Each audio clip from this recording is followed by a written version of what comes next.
Hello and welcome everybody to 1990. Now usually I talk about what's going on in 1990. I've done that in other videos. I want to talk about Mizuno and what's going on with this club because I think it's really interesting. So this club was developed alongside the Mizuno Ti-110. That was the wide body version. This is the deep face version. That version was sold, and I think this version was sold in Japan in 1990. First titanium, hollow body titanium drivers ever, okay? And then in 92, the 110 was released here in the United States commercially in pro shops. This one didn't quite see the same release. It was available in very specific places and on like the tour truck to the pros. Mizuno reps could get their hands on these. Very limited release. If you ever saw these in pro shops, let me know in the comments below because my understanding is they were not widely broadcast. Okay, so that would be pretty rare. But the reason why this is so interesting to me, okay, so if you look at this is like the exact cutout and shape. It's pretty close to like a deep-faced McGregor driver like the M09, okay? LFF deep-faced jumbo, awesome persimmon wood, and they copied that deep-faced driver look with this, and it's made out of titanium. And to me, that's significant, and I love that era. I just get excited about it because it's so cool. So for decades, you just saw the stagnant, let's just hit some persimmons. We're going to use laminate and persimmons, and through the 40s, 50s, 60s, 70s, and then 79 comes the tailor-made persimmon, the Pittsburgh persimmon with the steel, and then 1990 they came out with titanium. And to me, this club represents kicking off the races, right? The McGregor titanium driver, you get the Callaway Big Bertha, and that started this race.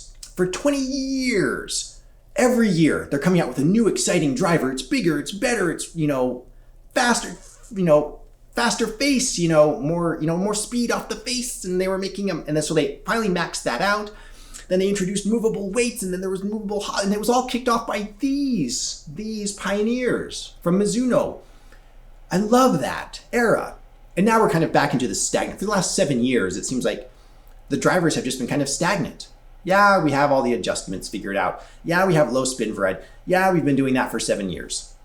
Probably more like 12 years. But, are we in another stagnant stage, like the persimmon era where it was just stagnant for decades? We might be hitting that again. And instead of using titanium, which this, kicked off a 30-year run of titanium, now we're using cheaper materials because of inflation. And so we're back to, well, carbon fiber is cheaper. We'll like TaylorMade with their Stealth. We'll have carbon fiber and aluminum on the sole and maybe a titanium frame.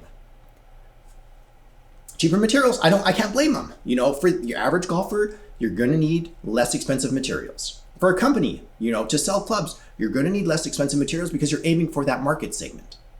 So for me, and not everybody shares this opinion or excitement, I love this metal wood era. I love the beginning, the genesis of this metal wood era. I love the Yonex carbon fiber drivers, the composite graphite drivers. I love the early titanium drivers. I just love them. They're treasures. And this one, not widely available in the United States in 1992, like its brother, the Ti-110. Either way, that was super expensive, and it wasn't a prolific seller like the Big Bertha. So let's get this on the review table and have a closer look. Look what someone found in clearance. $250. It's the Mickey Pop. Oh, it's a Trivet. That means I can put hot dishes on here. And while the hot dishes are on here, our kids can be like, let's play with this and pull the hot dishes onto themselves. No wonder this was in the clearance section. Most people will say, it's just a toy. It's not a Trivet. Is that how you say it? A hot pad. All right, it's okay. What's going on here? What are we talking about? We're reviewing things. Come on, get with the program. So I brought out the Ti-110 so you can see the Ti-100s versus the Ti-110. My understanding is these were developed alongside of each other. The 110 obviously came out in 1992 in the US. In 1990, it was released in Japan. The 100s, my understanding, it was released in Japan in that 1990-91 era. And it made it to the US, just not available in pro shops, not available for the American consuming public, okay? But pros, pro shops, Mizuno reps could get their hands on these, and Hence, there are a few of these kicking around in the US. There's a Japanese model with like Japanese writing down here below the Mizuno. Very cool looking. But I want to show you the difference, kind of maybe why one sold and one didn't in the US. So the 110, if you look at it, you'll notice it has a wider, shallower face. Where the 100s, when I took it to the range, that was my first experience with it, was on the range, I discovered, hey, it looks pretty deep, because it is pretty deep. It's like, at the time, you know, I imagine a pretty good size club, but it has a similar shape to like a Cleveland Launcher 460, or just a Cleveland Launcher driver. Anyway, those are the differences. I just wanted to show you what was going on. Let me put this one aside so we can focus on the 100s. Mizuno Pro in script, Ti-100s. I'm going to say this is a 1990 club, even though, you know, it kind of filtered into the US over the next 2 years from 90 to 92. Ti-100s, the one Mizuno branding. As we spin around the skirt, we do have a surprise on the toe. What is this? Look at that awesome Mizuno logo. That's a classic Mizuno logo. I hope yours, if you're watching this and you have one, that decal is in perfect shape, because that would be so lovely if that were in perfect shape. Then we have this deep face, you know, kind of slightly taller at the toe, very akin to a persimmon. We spin around the hosel here. You can see this one in particular is poorly fit, which makes me think that some sort of rep put this together and not a pro anyway. So the ferrule doesn't fit, it's just a plain black ferrule. And on this one, they put the classic, you know, Mizuno in period ENA Pro model, hard hitter only. These were accessible to pros as well. You know, obviously, high modulus graphite, beautiful. And this particular one has an aftermarket Golf Pride Tour Wrap grip. Nothing special.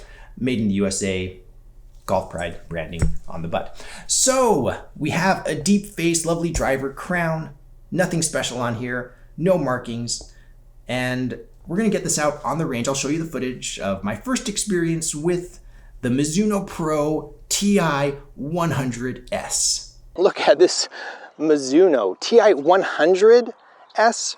You guys have seen the 110, now we have the 100. To me, this is like a titanium copy of the M09 LFF Jumbo Persimmon. Because you look at it, it has a pretty small footprint, but it has this deep face. So instead of like the wide body Mizuno, it has like the deep face Mizuno. It has promise. So I'm excited to see what we get out of this. I'm going to have to tee this up high and let it fly. All right, I'm excited.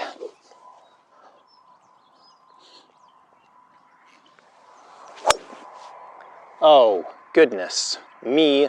That sounded of gentle titanium. It wasn't like a loud ka-tonk. Look at the distance on it. It wasn't a loud ka-tonk. It was just a nice dink. It sounded amazing. Like, oh my goodness. If the LFF Jumbo, the M09, sells for so much money, how could this not? This is amazing. Well, modern drivers are that deep and they're also much longer. I know, but look at this. That felt absolutely stunning. Absolutely amazing. See, that was a mishit. That was like low on the face and Healy, so some forgiveness there. But my goodness, when you connect, that reward, totally worth the risk.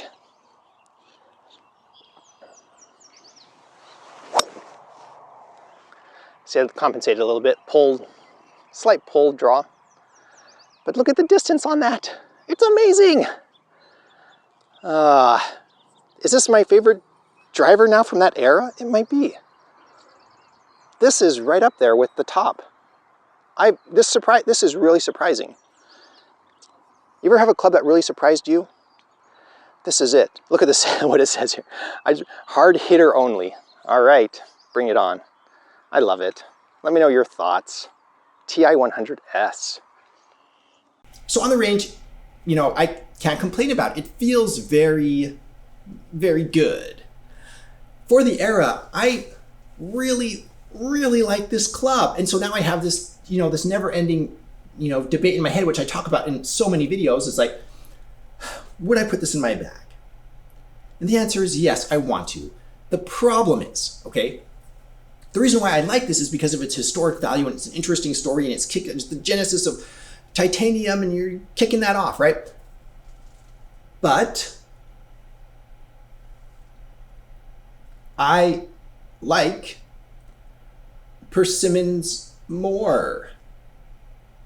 Everybody watching this is like, yeah, we know. You know exactly what he's going to say. I would take a Ben Hogan persimmon, an Apex persimmon, over this any day of the week. Oh my gosh, look how beautiful this Ben Hogan is. Give me that. It's like, well, here's a really historically significant Mizuno. I'm just like, cool. Just put it in my trunk. Let's keep it safe. Let's go play that. You see what I'm saying? That's the dilemma that all golfers have. It's like, well, what equipment am I going to play? It's like you buy a brand new, I just happen to have this sitting here. Like Epic, remember when Epic, this is now the IC driver, remember this came out, it's like, sweet, I want to play it, and then you look at them new and, I actually hit these, new with a Callaway rep in Georgia at, you've seen the range, it's like North something range. Anyway, yes, awesome driver. But like, there were people there who were like, oh, I don't want to break it, or I don't want to scratch it. I'm new, I don't want to, it's so valuable, I don't want to, just, keep it pretty. I'll buy it used in, 10 years. But it's that effect with new clubs, but with an older club, it's just like, oh, yeah, this is really cool. Good job, Mizuno. So the Ti-100s, have you seen these around? Do you have one? I'm surprised, like, just making this channel, like how many people have, clubs that are pretty rare and don't realize it, and they watch this video, they're like, oh, I wonder how much they go for. I don't know. By the way, if I get this question at least once a week where somebody emails me or leaves a comment, how much is this worth? I don't know. Because if I answer that question, then next month, next week, next year, it's going to be different. So I hate that, like, putting a price on it, because it's so dynamic. Whatever the market is, go to eBay, sold listings, see what they sell for. That's the current market value, okay? For something rare like this, I have no idea. I have no idea what the value is. But some people have stuff like this and they have no clue it's rare. They roll into my videos and they're just like, oh, they search for it and they're like, none of these are available on eBay. How much could this be worth? The market hasn't set a price yet. So keep an eye out for these. Look through your collection, your Mizuno collection. Do you have a Ti-100s? Beautiful, awesome, significant driver.